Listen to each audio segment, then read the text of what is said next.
Some bands are around for a good time and not a long time. Here's 10 punk bands with only one album. Let's go. Negative Approach.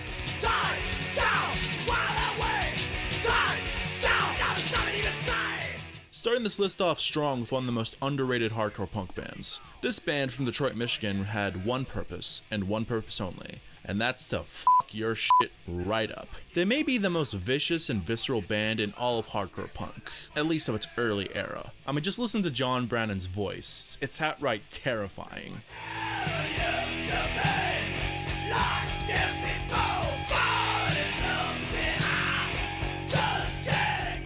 He sounds like he's expelling his organs through his mouth when he sings, and it's absolutely glorious. The instrumentation is intense yet precise enough as to not fall apart before the first verse. You can tell while listening to their album, Tied Down, that if they had continued to release more material, they would have most definitely have gone the route of such bands as DRI or Suicidal, and gone into the emerging crossover thrash genre at some point. Their self-titled debut EP also has many of the same defining elements of this band, mainly John's vocals, though less defined. And it feels more in a traditional punk vein than Tied Down, with a heavier emphasis on gang vocals and traditional hooks. But it also has some insanely short songs, like the 10-second long opus Pressure. I mean, it's hardcore punk, what else were you expecting? The band's lineup was so volatile that they almost didn't even record Tied Down before officially splitting up in 1984. They reunited in 2006 and have been consistently playing shows ever since, even though Brannon is the only original member present. But it's cool that there's still a version of this band still around.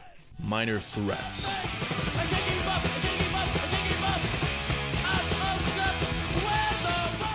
You can't talk too long about punk, or especially hardcore, without bringing up Minor Threats at some point. And that's for damn good reason. They embody hardcore. Not just for their music, but they also helped establish the DIY aesthetic that has grown to define punk rock. They also inspired the straight edge movement, which much like the DIY aesthetic, is still prevalent today. And the thing with straight edge hardcore bands is they're not necessarily better than their non-straight edge counterparts, but they have this piss and vinegar that other bands don't have. They're just angrier, which in hardcore is a huge plus. Minor Threat's entire discography, including their EPs, can be digested in less than 50 minutes, which I honestly wouldn't recommend doing because after listening to about an album's length of material, I'm just out of breath. Ian MacKay's voice is a tidal wave of contempt, and he's the embodiment of the adolescent fury that existed in America in the early 80s. Their album Out of Step represents them to a T because they were not only out of step with the world, but even within the punk community, they were outcasts. I mean, the punk scene was synonymous with self-destruction and decay, but Minor Threat were on a mission to prove that you didn't need to be a junkie and die before you're 21. You could aspire to do great things and live your life to the fullest. Just listen to their song, appropriately titled Straight Edge.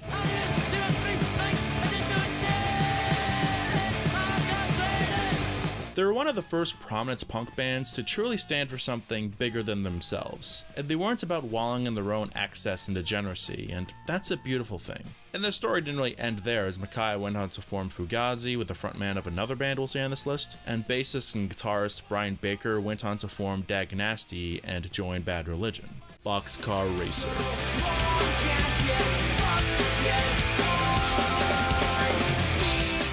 Now we have the side project of Tom DeLonge from Blink-180. Okay, put away your preconceived notions for a second because Boxcar Racer is arguably the best thing to come out of anyone from the Blink camp. But then again, I'm self-aware enough to know that isn't saying a whole lot. After the Cheese-tastic Take Off Your Pants and Jacket, Tom DeLonge was depressed and neurotic because of his chronic back pain and the painkillers he was on, and he wanted to take the band further than songs about your first date and pizza parties. And he thought if he could experiment with new ideas in between albums, then it'll make the next Blink record even better. And he was right. But the eponymous Boxcar Racer album is still formidable in its own right. Tom is heavily inspired by post-hardcore bands, especially Fugazi, and while there's still a lot of pop punk to be found, it's angrier and meaner.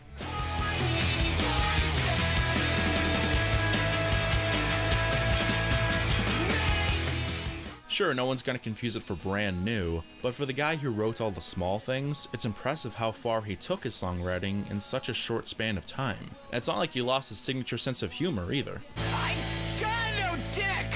Both of Tom's bandmates in Blink appeared on the record. Travis Barker played drums on the whole thing, which is a pleasure to hear because that man is just so good at what he does, pushing Tom's songs to newer and newer heights, and his parts are so intricate and fun to listen to. And Mark Hoppus contributed vocals to the track Elevator as a sort of peace offering, after Mark was justifiably upset at Tom for leaving him in the dust to record this album. But yeah, if you wanted a more ferocious version of Blink-182, then give this record a shot. And hey, even if you hate everything Blink stands for, you can at least thank this record for breaking them up. But it also led to them recording this, so be careful what you wish for, I guess.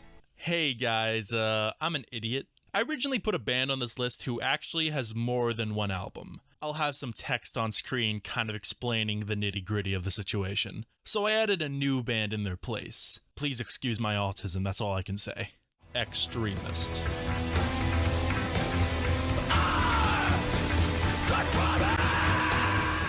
From one side project of a hated pop-punk band to another, but this time there's at least a tiny bit of credibility. This is the side project of Davey Havok and Jade Puget from AFI, and those in the know are aware that before records like Sing the Sorrow and December Underground came out, A Fire Inside were a big name within the 90s California hardcore scene. If you've never heard this band's early catalog, everything up to and including The Art of Drowning in 2000 is very much worth your time. But XTRMST is a different beast entirely. This band isn't trying to recreate the 90s hardcore sound. Their one self-titled record has many modern hardcore sensibilities. It has heavier production, more metallic riffing, and vocals that border on extreme metal. I'm surprised that Davey can do vocals like this. In his early career, he screamed plenty, but his voice was very high-pitched. I always thought of him as the King Diamond of hardcore, or the inverse Glenn Danzig.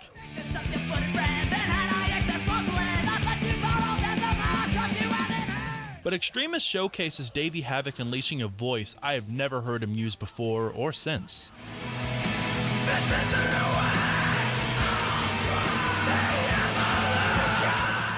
This is a straight edge record, and you can tell. It has that piss and vinegar that the best straight edge bands have. And not only is Davey going apeshit, but instrumentally it's a cacophonic assault of dissonance post-punk inspired riffs with some real atmosphere, which is something you don't see very often in hardcore, at least the hardcore I listen to. You can still kind of tell who it was made by, despite its differences compared to anything AFI have done since they were on Nitro Records. The other members also do great since Davey and Jade recruited members of Seosin and Stick to Your Guns. It's a real shame this band was so short-lived. They only ever released this one album in 2014, and they only ever played 2 shows before all the members went back to their main bands. Like, come on guys, was recording the Blood album really more important than this? Operation Ivy.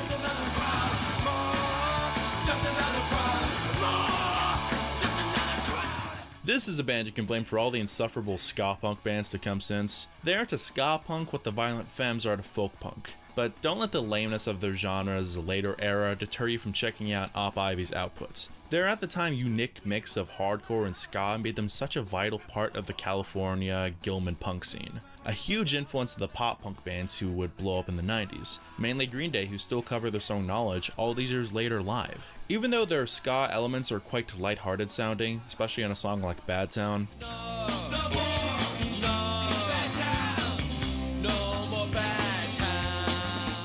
their songs that are rooted in more aggressive hardcore with less ska aren't any less vicious, thanks to Jesse Michaels' unforgettable growl in songs like Unity or Bombshell.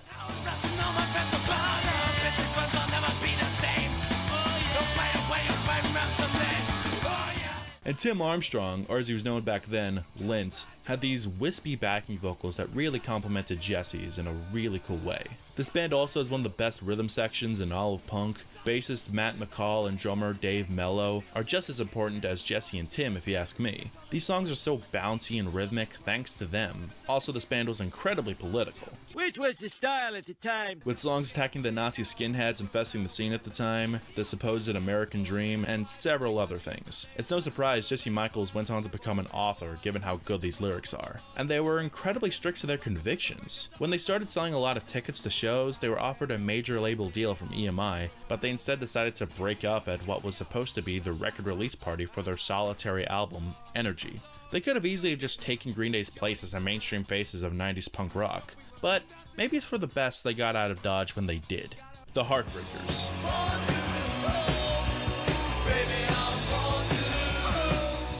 When legendary guitarist Johnny Thunders left the New York Dolls due to a cavalcade of problems the band was going through, drummer Jerry Nolan joined him, and they formed the Heartbreakers, originally with Richard Hell, but he wasn't to last. Instead getting Billy Rath on bass and Walter Lure helping out Johnny on guitar and vocals. Despite being a huge draw in New York City, they couldn't ink a deal before going to England, where they signed with Track Records. They released LAMF in 1977, the title being an abbreviation for the phrase "like a motherfucker." According to many who saw them live, the album doesn't really do the band justice, but I still love it. Unlike every other first wave punk band, the Heartbreakers was made up of players who had a lot of experience, so they could outplay damn near every band that they shared a stage with. Johnny Thunders is honestly cool incarnate, and his riffs, licks, and vocals back up that statement.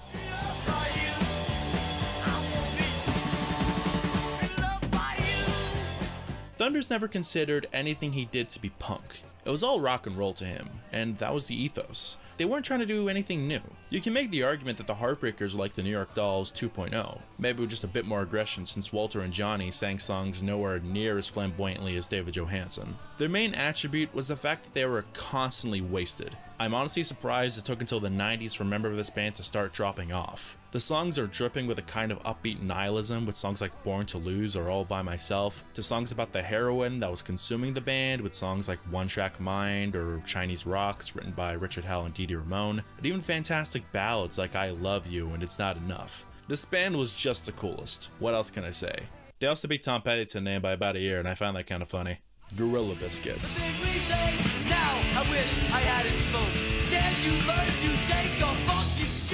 Now this is a band with not too much of a history or reputation like every other band on this list. They're just good. And I mean really good.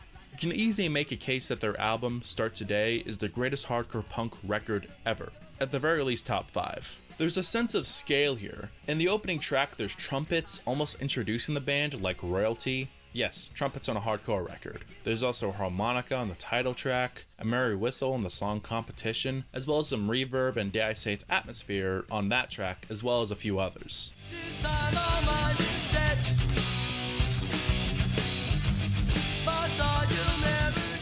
This band gave no fucks. If it sounded good, they'll do it. You can tell by the guitar work from Alex Brown and Walter Schreifels, the latter being the band's songwriter. It's no surprise he ended up forming Quicksand later on. There's a lot of great riffs here, featuring a lot of palm mute chugging and guitar arrangements with a lot of depth. They're one of very few hardcore punk bands to really justify having more than one guitar player. You don't like music, and we don't like beer. I guess it's your right. Be proud that you're white. Are you here for music, or just a big fight?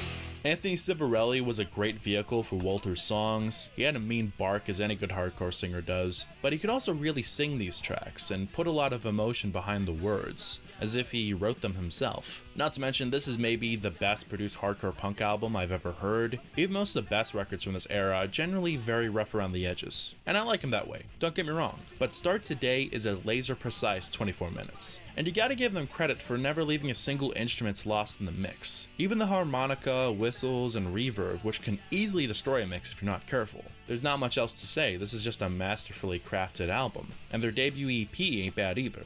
The Sex Pistols.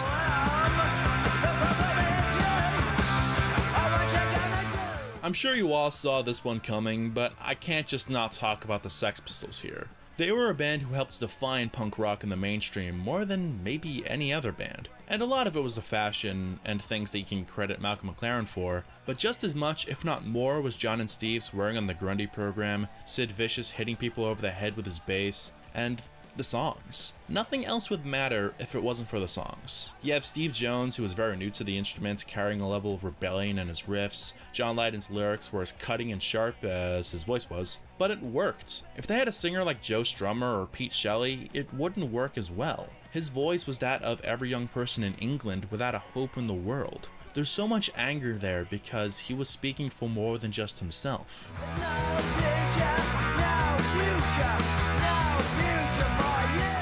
Also, we can't forget about the members of this band who actually knew how to play their instruments. Paul Cook was more than a capable drummer, providing the songs with a solid foundation for Steve and John to do what they do best, and Glenn Matlock may have been kicked out of the band before he could play more than one song on their only album, Nevermind the Bollocks. Did I say it right this time? But his contributions to the songwriting of the album were very important. He was heavily inspired with the Beatles and even ABBA. That's why so many of the songs off this album led with the hook or a catchy riff. It's pure pop songwriting, and it's fantastic. That's why so many songs off this record are still used in commercials and TV shows to this very day. And it's why Johnny Rotten is now my favorite Disney princess. Rites of Spring.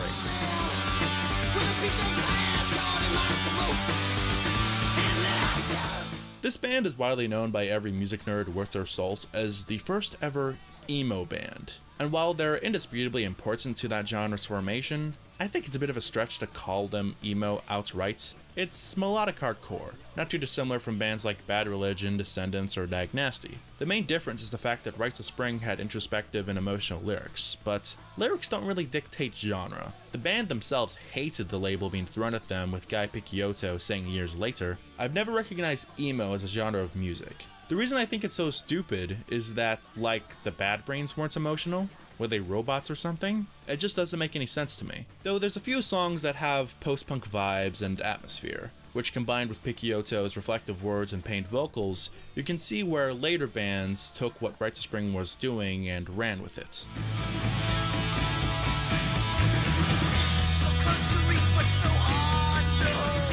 The eponymous Rites of Spring album is a visceral and heated record. It's a sound of young men who are suffering, taking it out on their instruments. Their most popular song, For Want Of, is a desperate track of longing for what you've lost, with some of the greatest lyrics ever in punk rock. Let me say, if this is the first emo record, then all emo lyrics since have been going downhill since 1985, I'll say that much. The final track, End on End, is a 7.5 minute long song with rises and falls throughout its track length, simultaneously containing the band at their most quiet and minimal to the next second showing them at their loudest and angriest.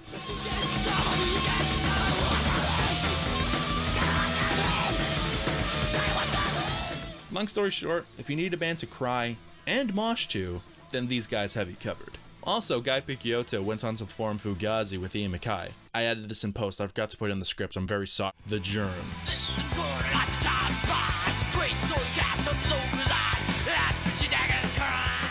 Now this list is in no real order, but the Germs are probably my favorite band on this list. I remember first hearing about them in that Foo Fighters documentary many years ago, and hearing Lexicon Devil for the first time. It really left an impression on me. But I didn't check them out till high school, cause fuck, I couldn't have been any older than 11 at the time. In fact, I think they were the first hardcore punk band I ever really fell in love with. I liked some Black Flag songs prior, but the Germs were not only more intense, but they had a great sense for melody. Their album G.I., produced by Joan Jett, has so many hooks all over the place that you'll be humming days later. Darby Crash was a genius who, through a mix of philosophy and plain edginess, wrote the wordiest lyrics I've maybe ever seen in a punk record.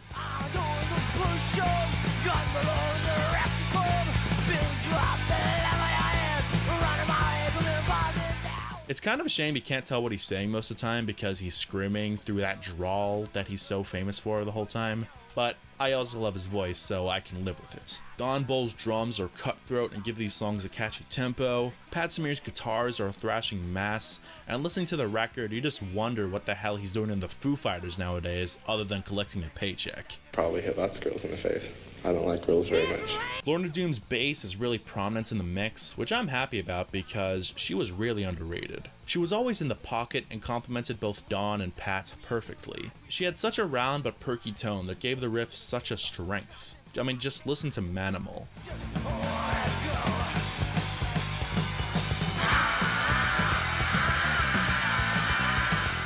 Rest in peace, Lorna. We miss you. The band's history was wild, too. A pre-Go-Go's Belinda Carlisle was a founding member and can even be heard on their live album, Germicide. The reason why I'm not in the group anymore, because they're too dirty for me. They're sluts. To them getting blacklisted in LA, to Darby's Adam Ants period, to his unfortunate suicide in 1980. Rest in peace to you too, dude. We also miss you. Thanks for watching to the end. What was your favorite out of the bands mentioned? Did I miss any? Let me know in the comments. Don't forget to like, subscribe, share, and all that good stuff so the YouTube algorithm won't come to my house and kill me. But anyways, Take it easy, party people. Is the time up now?